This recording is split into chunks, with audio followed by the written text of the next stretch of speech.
In this episode, we're going to be answering a question from one of our subscribers about their AWS bill in a little segment we like to call Viewer Mail. Today's question comes from Andrew, who asks, "My team and I are just getting started with AWS and our bill is already more than $500 a month. Help, what are we doing wrong?" Thanks for your question, Andrew. Unfortunately, it is easy to overspend with some of these cloud service providers when you're new or just getting started. And it's one of the reasons why we created this channel, is to help people avoid making common mistakes and spending money unnecessarily. So Andrew has shared his AWS CUR report, cost and usage report, with us. So let's take a look at it and see if there's anything in there that we can find to help him save some money. Okay, so what I have here is I've loaded the CUR report into Excel to make it easier to visualize for this video. And what I want to do is look at the costs and see if there is anything that stands out as unusual. And the first thing I'm going to do is just look at the unblended costs and sort by value and see if there's what the highest value is. So to do that with Excel, you just need to sort the data. I'm going to use the line item unblended costs, and I'm going to sort the values in descending order. You may get a prompt because of the format of the data in the column. If you have an option, just try to select numbers because it's going to help it sort numerically. So with that done, we should have our data sorted. So I'm going to come back over here to the line item usage costs and see if there's anything that stands out. And right away, I can see that we have a couple of line items here that are in the $10 range, and followed by some values that are in the $2 range. So I'm curious to see what these are. There seem to be quite a few of them, and this is already adding up to $150, which you can see here, and this is probably contributing significantly to the costs. So what I'm going to do is I'm going to grab these values, and it looks like it's row 2 through 29. So I'm going to select those, and I want to see where these costs are coming from. And in order to do that, I'm just going to scroll back to the left and look and see which AWS service is generating these costs.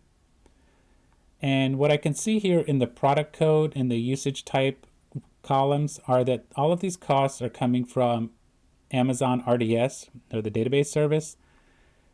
And in the usage type, they all seem to be from something called IOPS and IOPS storage. So the usage type is how you are using the AWS service, and each service has different features and they're each billed differently. And this is telling us that we're using the Amazon RDS service and we're incurring costs on these IOPS usage types. So let's find out what IOPS is. So to find out what IOPS is, I'm just going to type IOPS into the search bar, and I found the first result, which is provision IOPS. And it takes me to AWS documentation about Amazon EBS volumes. So there's a lot of documentation here, but to save some time, the provision IOPS is the highest performing SSD volumes available on AWS. And you can see some examples here about the performance that you can expect with provision IOPS: sub-millisecond latency, more than 64,000 IOPS or 1,000 megabits of throughput, and huge volume sizes. And now I have a suspicion that Andrew probably does not need the performance and throughput provided by provision IOPS SSD volumes. So I'm going to ask him to send over some information about his current usage and see if it's something that maybe we can choose a more cost-effective volume like GP3 and see if we can save some money that way. Andrew was able to share some of the metrics from his AWS account, and we can see that his total IOPS usage never exceeded 50, and his display queue depth was less than 0.1, which shows that he is not benefiting from provision IOPS at all and could instead save quite a bit of money by using a lower performing SSD volume like GP3. So we shared our results with Andrew and he applied our recommendations, and you can see here the results. Before, when he was using provisioned IOPS, his AWS bill was $16.19 a day. And then after switching to GP3, his bill is $5.33 a day, which is a savings of 67%. That just goes to show you how a small change can have a big impact on your AWS bill. So selecting the wrong volume type when creating an RDS database is a common mistake, and I want to show you all how to avoid it.